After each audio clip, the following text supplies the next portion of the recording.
اما بعد فاعوذ باللہ من الشیطان الرجیم بسم اللہ الرحمن الرحیم قال اللہ تبارک وتعالی فی القرآن المجید والفرقان الحمید فقلت استغفروا ربکم انه کان غفارا یرسل السماء علیکم مدرارا ویمددکم باموال وبنین ویجعل لکم جنات ویجعل لکم انہارا۔ محترم حضرات، اللہ جل شانہ نے آدم علیہ السلام کو جب بنایا تو فرشتوں کو حکم فرمایا کہ ان کے لیے سجدہ کریں، اور سب فرشتوں کے لیے حکم تھا، اور یہ جو شیطان تھا یہ فرشتوں کا معلم تھا، تو اس کو بھی حکم تھا کہ یہ بھی سجدہ کرے۔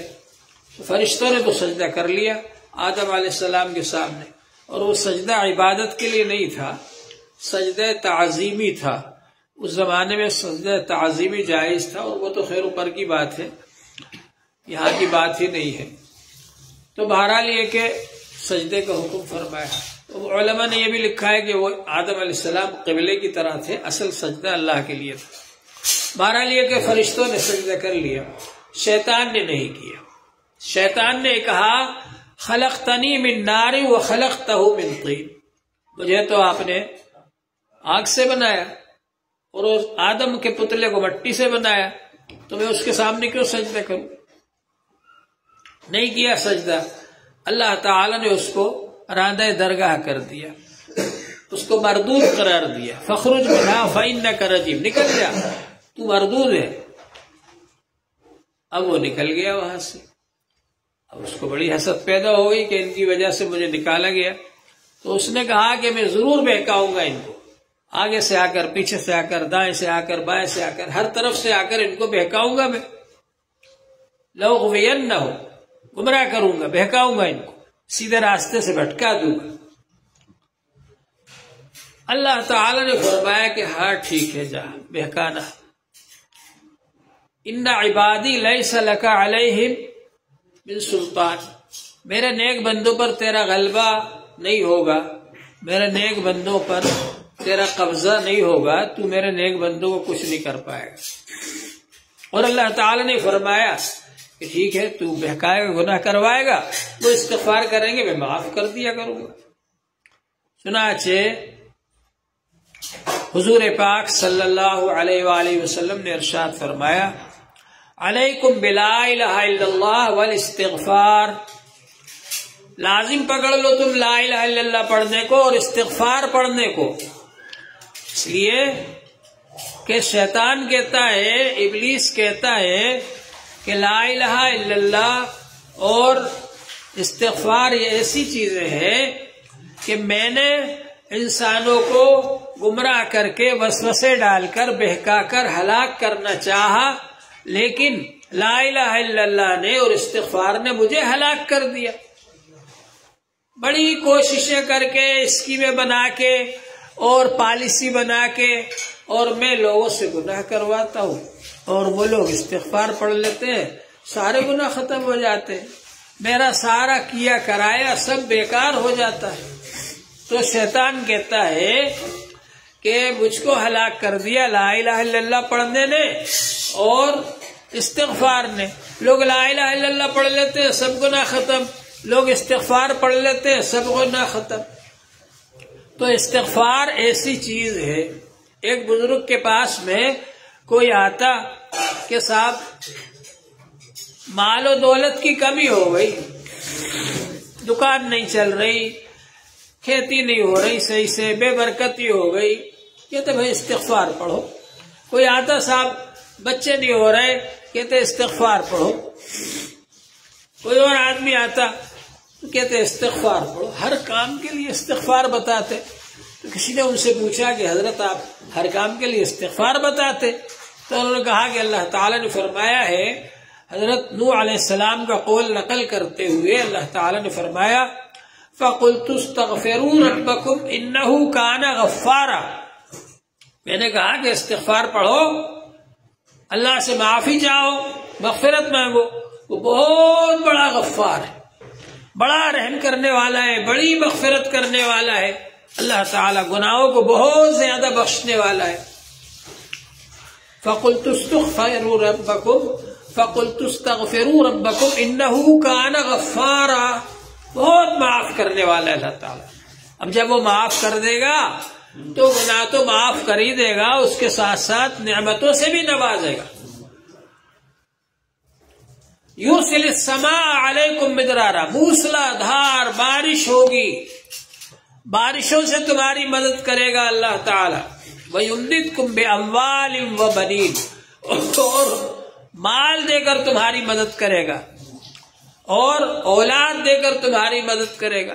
لڑکے ہوں گے، لڑکوں کے ذریعے سے مدد کرے گا۔ بِأَمْوَالٍ وَبَنِينَ وَيَجْعَلْ لَكُمْ جَنَّاتٍ، اور تمہارے لیے باغات بنا دے گا، باغات دے دے گا تم کو۔ وَيَجْعَلْ لَكُمْ أَنْهَارًا، اور تمہارے لیے نہریں دے دے گا، نہریں بہتی ہوں گی۔ یہ سب نعمتیں اللہ تعالیٰ عطا فرمائیں گے، کس کی برکت سے؟ استغفار کی برکت سے۔ تو استغفار آدمی زیادہ سے زیادہ پڑھتا رہے، توبہ کرتا رہے گناہوں کی۔ یہ بیعت کیا ہے؟ یہ بھی توبہ ہے، استغفار ہے۔ ایک تو وہ استغفار ہوتی ہے آدمی خاموشی سے اللہ سے توبہ کرتا ہے کہ اللہ تعالیٰ مجھ سے گناہ ہو گئے، میں آپ سے توبہ کرتا ہوں، استغفار کرتا ہوں، اللہ تعالیٰ معاف فرما دیتے ہیں۔ اور ایک وہ توبہ ہے جو کسی کو گواہ بنا کر کی جائے، تو بیعت ہونے والا گویا کہ اپنے شیخ کو گواہ بناتا ہے اس بات پر کہ میں نے توبہ کر لی۔ تو توبہ جو ہے اللہ تعالیٰ کو بہت پسند ہے۔ حضور پاک صلی اللہ علیہ وآلہ وسلم نے فرمایا توبہ کیا ہے؟ التوبۃ الندم، توبہ ہے ندامت، یعنی پچھلے گناہوں پر ندامت ہونا چاہیے اور آئندہ نہ کرنے کا ارادہ ہونا چاہیے۔ ہم لوگوں کی توبہ کیا ہے؟ حضرت مفتی محمود صاحب رحمۃ اللہ علیہ فرماتے تھے ایک صاحب کا ایک بچہ تھا اور وہ بچہ ان سے پیسے بہت مانگتا تھا، تو انہوں نے کہا ارے بہت پیسے مانگتا ہے، توبہ کر اب نہیں مانگے گا۔ تو اس نے توبہ کر لی، ادھر ہاتھ مارا ادھر ہاتھ مارا، کان پکڑ لیا، توبہ کر لی کہ اب نہیں مانگیں گے پیسے۔ اور توبہ کرنے کے تھوڑی دیر کے بعد ابا کو ایک کوہنی ماری، اب تو دے دو پیسے، اب تو توبہ بھی کر لی۔ تو حضرت فرماتے تھے ہم لوگوں کی توبہ ایسے ہی کہ توبہ کر لیتے اور گناہ کر لیتے، پھر توبہ پھر گناہ، لیکن اللہ کا نام تواب ہے، بہت توبہ قبول کرنے والا۔ انسان کتنی ہی بار گناہ کر لے، اللہ تعالیٰ یہ نہیں فرماتے کہ ابھی تو توبہ کی تھی تو نے پھر آ گیا گناہ کر کے، بلکہ اس کو بھی معاف فرما دیتے۔ اللہ تعالیٰ کی کتنی بڑی رحمت ہے کہ اللہ تبارک و تعالیٰ نے ارشاد فرمایا قل یا عبادی الذین اسرفوا علی انفسہم لا تقنطوا من رحمت اللہ۔ آپ کہہ دیجئے، حضور صلی اللہ علیہ وسلم سے کہلوا رہا ہے اللہ تعالیٰ، خود بھی تو کہہ سکتے تھے نا، لیکن حضور صلی اللہ علیہ وسلم سے کہلوا رہا ہے، آپ کہہ دیجئے۔ کیا کہہ دیجئے؟ میرے ان بندوں سے قل عبادی الذین اسرفوا علی انفسہم، جنہوں نے اپنے نفسوں پر ظلم کر لیا، گناہ کر لیے، کیا کہہ دیجئے؟ لا تقنطوا من رحمت اللہ، اللہ کی رحمت سے نا امید نہ ہو۔ اللہ تعالیٰ کی رحمت بہت بڑی ہے، بہت وسیع ہے، بہت گشادہ ہے، تو اللہ کی رحمت سے نا امید نہ ہو، بلکہ توبہ اور استغفار کرتے رہو۔ تو اللہ تبارک و تعالیٰ نے ہمارے لیے توبہ کا دروازہ کھلا رکھا ہے، اور یہ کھلا رہے گا اس وقت تک جب تک کہ آدمی پر نرغرے کی حالت طاری نہ ہو جائے۔ ان اللہ یقبل توبۃ العبد ما لم یغرغر، جب تک غرغرے کی حالت طاری نہ ہو جائے، سانس اٹکنے نہ لگے حلق میں، اس وقت تک اللہ تبارک و تعالی بندے کی توبہ کو قبول فرماتے ہیں۔ اس سے پہلے آدمی جتنی بار چاہے توبہ کر لے، یعنی گناہ کرنے کا ارادہ تو نہیں تھا، توبہ کر لی تھی، اگر ہو گیا پھر توبہ کر لے، مایوس نہ ہو اللہ تعالی سے۔ ایک شخص آیا ایک عالم کے پاس اور کہا کہ حضرت میں نے 99 آدمیوں کو قتل کر دیا ہے، تو کیا میری توبہ قبول ہوگی؟ تو وہ عالم نے کہا کہ کمبخت کہیں کے منحوس آدمی 99 آدمیوں کو قتل کر کے اب آیا میرے پاس، تیری توبہ کہاں سے قبول ہوگی اب؟ تو اس نے کہا سوچا کہ جب توبہ قبول ہی نہیں ہوگی تو سینکڑا ہی پورا کر دو، تو ان کو بھی نپٹا دیا۔ اب اس کے بعد پھر اس کے دل میں ایمان تھا، احساس پیدا ہوا، پھر وہ ایک بزرگ کے پاس آیا اور کہا کہ حضرت میں نے 100 آدمیوں کو قتل کر دیا ہے، کیا میری توبہ قبول ہوگی؟ تو انہوں نے کہا فلاں جگہ نیک لوگ رہتے ہیں، وہاں چلا جا اور ان کے ساتھ مل کر اللہ کی عبادت کرنا، فلاں جگہ پر نیک لوگ رہتے ہیں یعبدون اللہ، وہ اللہ کی عبادت کرتے ہیں، ان کے پاس چلے جاؤ اور وہاں جا کر کے اللہ کی عبادت کرنا ان کے ساتھ مل کر، تو اللہ تعالیٰ تمہاری توبہ کو قبول فرما لیں گے۔ علماء اور مشائخ نے کہا کہ جو یہ شیخ کی مجلسیں ہوتی ہے یا ذکر کی مجلسیں ہوتی ہے، یہ اسی لیے ہوتی ہے، اسی حدیث کی روشنی میں ان کو دیکھا جائے کہ وہ بزرگ نے ان سے کہا فلاں جگہ نیک لوگ رہتے ہیں، ان کے پاس جاؤ اور ان کے ساتھ مل کر اللہ کی عبادت کرنا۔ تو سب مل کر جب اللہ کی عبادت کرتے تو اللہ کی رحمت زیادہ جلدی متوجہ ہوتی ہے۔ تو بہرحال یہ کہ وہ چل دیا بیچارہ۔ اب جاتے جاتے راستے ہی میں موت کا وقت آ گیا۔ اب جب پاؤں لڑکھڑانے لگے اس نے سوچا کہ اب وہاں تک تو نہیں پہنچ سکتے، تو گر گیا۔ وہ گرنے کے بعد بھی سوچا کہ وہاں تک نہیں پہنچ سکتے لیکن گھسٹ تو سکتے، تو گرنے کے بعد بھی تھوڑا سا ادھر کو گھسٹا وہ جدھر جانا چاہتا تھا۔ اب اس کے بعد جب انتقال ہو گیا تو رحمت کے فرشتے بھی آ گئے اور عذاب کے فرشتے بھی آ گئے۔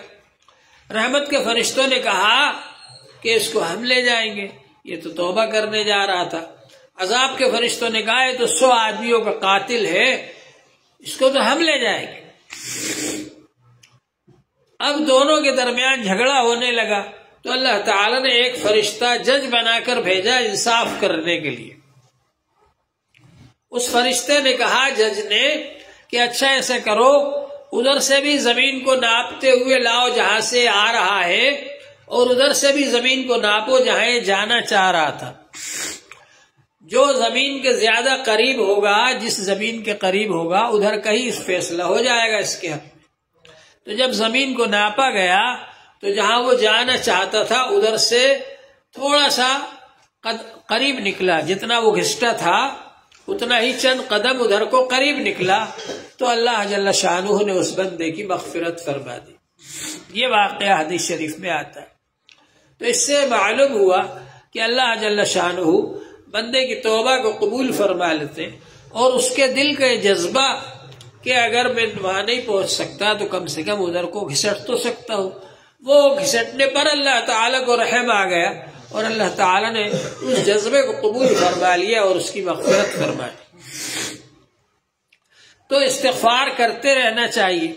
حضور پاک صلی اللہ علیہ وآلہ وسلم ایک ایک مجلس میں 70 بار اور بعض حدیث میں 100 بار استغفار پڑھتے تھے۔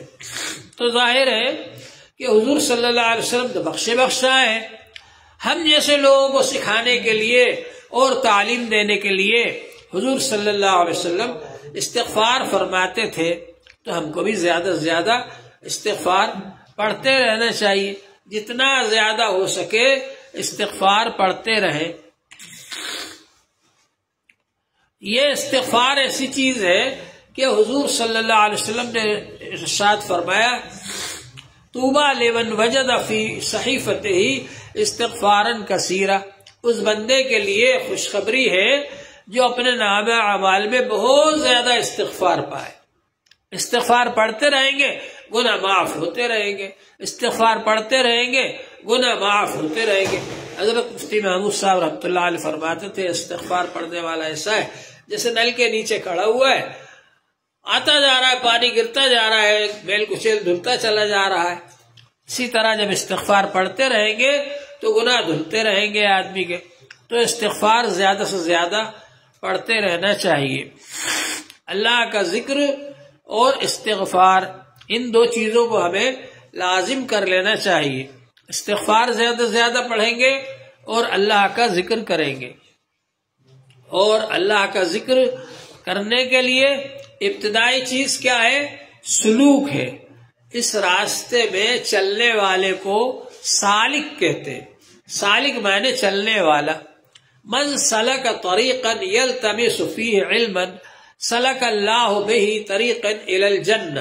حدیث شریف میں آتا ہے جو علم حاصل کرنے کے لیے راستہ چلتا ہے، کائے کے لیے کہ علم حاصل کرے، یلتمس فیہ علما، علم کو تلاش کر رہا ہے، سلک اللہ بہ طریقا الی الجنہ، اللہ تعالیٰ اس کو جنت کا راستہ چلاتے ہیں. تو یہ تو ظاہری علم، شریعت کا علم حاصل کرنے کے لیے جو چلتا ہے اس کے بارے میں جب یہ حدیث ہے تو اللہ کی پہچان کا جو علم ہے، اللہ کی پہچان حاصل کرنے کے لیے، معرفت حاصل کرنے کے لیے جو اس راستے پر چلتا ہے اس کو بھی مشائخ سالک کہتے ہیں. سالک معنی چلنے والا. اب جو اس راستے پر چلے تو اس کے لیے سب سے زیادہ بنیادی چیز کیا ہے کہ شیخ کو تلاش کرے. اور شیخ کیسا ہونا چاہیے؟ اللہ کی طرف توجہ رکھنے والا. اس لیے فرمایا وَاتَّبِعْ سَبِيلَ مَنْ أَنَابَ إِلَيَّ، جو میری طرف رجوع ہونے والا ہے، میری طرف لوٹ کر آنے والا ہے، بار بار مجھ سے تعلق جوڑنے والا ہے، بار بار مجھ سے تعلق قائم کرنے والا ہے، اس کے راستے پر آپ چلیے، اس کی اتباع کیجیے. اور فرمایا اللہ تعالی نے وَلَا تُطِعْ مَنْ أَغْفَلْنَا قَلْبَهُ عَنْ ذِكْرِنَا وَاتَّبَعَ هَوَاهُ وَكَانَ أَمْرُهُ فُرُطًا.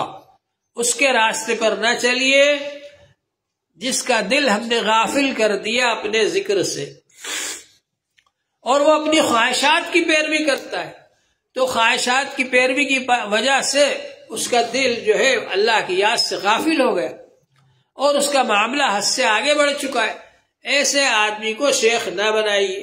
شیخ اس کو بنائیے جو کہ اللہ کی طرف توجہ رکھنے والا ہے، اللہ سے تعلق جوڑنے والا ہے. اپنا تعلق بھی اللہ سے جوڑے گا اور آپ کا تعلق بھی اللہ سے جوڑے گا. آپ کو بھی اللہ سے جوڑنے کی کوشش کرے گا. ہر حال کے اندر اللہ سے جڑے رہیں، اللہ سے تعلق رکھیں. اگر نعمتیں مل رہی ہیں، عیش و آرام مل رہا ہے، تب بھی اللہ سے جڑے رہیں، اس کا شکر ادا کرتے رہیں. لَإِن شَكَرْتُمْ لَأَزِيدَنَّكُمْ، جتنا زیادہ شکر کرو گے اتنا ہی نعمتیں زیادہ بڑھیں گی. اور خدا نخواستہ اگر کسی پر کوئی مصیبت آئے، پریشانی آئے، تو اس وقت بھی وہ اللہ تعالی سے جڑا رہے اور اس کو بھی اللہ تعالی کی طرف سے سمجھے. بزرگوں نے مثال دی کہ ماں اگر بیٹے کو مارتی ہے تماچا تو بیٹا پھر بھی اس سے جھومتا ہے جا کر کے، کیونکہ اس کو معلوم ہے کہ اور کہاں جاؤں گا. تو انسان پر مصیبت بھی آئے تو اور زیادہ اللہ تعالی کی طرف رجوع کرے، اللہ تعالی سے تعلق جوڑے. اللہ تعالی نے فرمایا کہ ہم کبھی ایسا ہوتا ہے کہ چھوٹا عذاب ہم دیتے ہیں بڑے عذاب سے پہلے. کائے کے لیے دیتے؟ تاکہ تم ہماری طرف لوٹ کر کے آؤ. تو اللہ تعالی مصیبت جو دیتے ہیں وہ بھی آزمانے کے لیے دیتے ہیں، امتحان لینے کے لیے دیتے ہیں. اب اس وقت آدمی اگر مصیبت میں ادھر ادھر کی باتیں بکنے لگے، اول فول بکنے لگے، تو ظاہر ہے وہ اس کے لیے مصیبت جو ہے وہ پریشانی اللہ سے دور کرنے والی بن جائے گی. اور مصیبت میں اگر اللہ کی طرف آئے، اللہ کی طرف رجوع ہو، تو وہ مصیبت اور پریشانی اس کے لیے نعمت بن جائے گی. حضرت حاجی امداد اللہ مہاجر مکی رحمۃ اللہ علیہ ایک بار یہ تقریر فرما رہے تھے کہ بیماری بھی اللہ کی نعمت ہے اور خوشحالی اور تندرستی بھی اللہ کی نعمت ہے. ایک آدمی آ گیا، کہا حضرت میں بیمار ہوں، میرے لیے دعا کر دیجیے. اب لوگوں نے سوچا دیکھو اب کیا کہتے ہیں حضرت، ابھی تو فرما رہے تھے بیماری بھی نعمت ہے. اب وہ آ گیا کہہ رہا ہے میں بیمار ہوں، دعا کر دیجیے کہ صحت یابی ہو جائے. تو حضرت نے فرمایا اللہ تعالیٰ بیماری بھی آپ کی نعمت ہے اور صحت بھی آپ کی نعمت ہے. یہ بندہ آیا ہے دعا کرانے کے لیے، اس کو بیماری کے بجائے صحت والی نعمت عطا فرما دیجیے. تو سب کچھ اللہ تعالی کی طرف سے آتا ہے، بیماری بھی اسی کی طرف سے، تندرستی بھی اسی کی طرف سے، خوشحالی بھی اسی کی طرف سے، تنگی بھی اسی کی طرف سے۔ ہر وقت آدمی راضی رہے، اس پر خوش رہے اللہ تعالی سے۔ اللہ تعالی جس حال میں رکھے وہ اللہ تبارک و تعالی کی مہربانی ہے۔ ایک صاحب نے اپنے بیٹے کو لا کر مٹھائی کا ڈبہ دیا، 2 ڈبے لے کر آئے، ایک ڈبہ الگ رکھ دیا، ایک ڈبہ بیٹے کو دے دیا۔ اب اس کے بعد میں اس میں بہت سارے لڈو رکھے ہوئے، اب اس میں سے ایک لڈو جب لینے لگے تو بیٹا بہت غصہ ہوا، دینے کو تیار نہیں، حالانکہ وہ والد صاحب ہی لے کر کے آئے اس کے لیے۔ تو کبھی ایسا ہوتا ہے کہ آدمی کو اللہ تعالیٰ نے نعمتیں عطا فرمائی، لیکن ان نعمتوں میں سے کوئی نعمت اگر اللہ تعالیٰ لیتے ہیں یا وہ نعمت کم ہو جاتی ہے تو اس پر آدمی کو صبر نہیں ہوتا اور وہ چیخ پکار شروع کر دیتا ہے، غصہ ہونے لگتا ہے۔ تو سب نعمتیں اللہ تعالیٰ کی دی ہوئی ہے۔ اللہ تبارک و تعالیٰ جب نعمت دے کر بھی آزماتے ہیں اور نعمت لے کر بھی آزماتے ہیں، تو ہر وقت آدمی کو اللہ سے جڑا رہنا چاہیے، نعمت پر شکر ادا کرے، اور خدا نہ خواستہ کوئی مصیبت آ جائے یا کوئی نعمت کم ہو جائے تو اس پر بھی اللہ تعالیٰ سے جڑا رہے اور صبر کرے، اور اللہ تبارک و تعالیٰ سے یہ عرض کرے کہ اللہ تعالیٰ یہ سب نعمتیں آپ ہی کی دی ہوئی ہیں، اور حق یہ ہے کہ مجھے اس کی قدردانی نہیں ہوئی اور میں نے ان کا شکر ادا نہیں کیا جیسا کرنا چاہیے تھا۔ تو اللہ تبارک و تعالی نے ہم کو یہ زندگی عطا فرمائی ہے۔ اس زندگی میں سب سے بڑی قدردانی یہ ہے اس زندگی کی کہ ہم اللہ کا ذکر کریں اور ذاکر بن کر زندگی گزاریں، اللہ کا ذکر کرتے ہوئے زندگی گزاریں، اور ہر وقت اللہ کا ذکر کرنے والے بن جائیں۔ اس کی عادت ڈالنے کے لیے ہی یہ تسبیحات بتائی جاتی ہیں۔ ان تسبیحات کو ہم پڑھتے رہیں ایک وقت مقرر کر کے، اور پابندی کریں اس کی، اور پھر اس کے بعد میں جب ایک مقرر وقت تک 2 4 5 مہینے 6 مہینے تک پابندی ہو جائے پھر اس کا آگے سبق لیں اور آگے بڑھنے کی کوشش کریں۔ دین کے بارے میں اپنے سے کم درجے والے کو دیکھنا چاہیے کہ وہ آدمی جو ہے دین کے بارے میں اپنے سے اوپر درجے والے کو دیکھنا چاہیے کہ وہ فلاں آدمی ہے، مجھ سے زیادہ ذکر کرتا ہے، مجھ سے زیادہ نماز پڑھتا ہے، مجھ سے زیادہ قرآن پاک کی تلاوت کرتا ہے، میں بھی ایسا کرنے والا بن جاؤں۔ تو جب زیادہ والے کو دیکھیں گے تو دل میں جذبہ پیدا ہوگا اور آگے بڑھنے کا، اور دنیا کے بارے میں اپنے سے کم درجے والے کو دیکھنا چاہیے۔ بیچارہ وہ تو روزانہ 2 روٹی بھی نہیں کھا پاتا ہے، 1 ہی روٹی کھاتا ہے، اس کے پاس تو گاڑی بھی نہیں ہے، سواری بھی نہیں ہے، وہ آدمی تو بیچارہ اس کے پاس گھر بھی نہیں ہے، کرائے کے گھر میں رہتا ہے۔ تو جب ہم دنیا کے بارے میں اپنے سے کم درجے والے کو دیکھیں گے تو ہم کو شکر کرنے کی توفیق ہوگی، اور دین کے بارے میں اپنے سے اوپر والے کو زیادہ کام زیادہ عبادت کرنے والے کو دیکھیں گے تو ہمیں دین کے لیے آگے بڑھنے کا جذبہ پیدا ہوگا، اور یہ کوشش کریں گے ہم کہ دین کے کام میں آگے بڑھ جائیں۔ اللہ جل شانہ ہم سب کو اس کی توفیق عطا فرمائے۔ وآخر دعوانا ان الحمد للہ رب العالمین۔ جی صاحب۔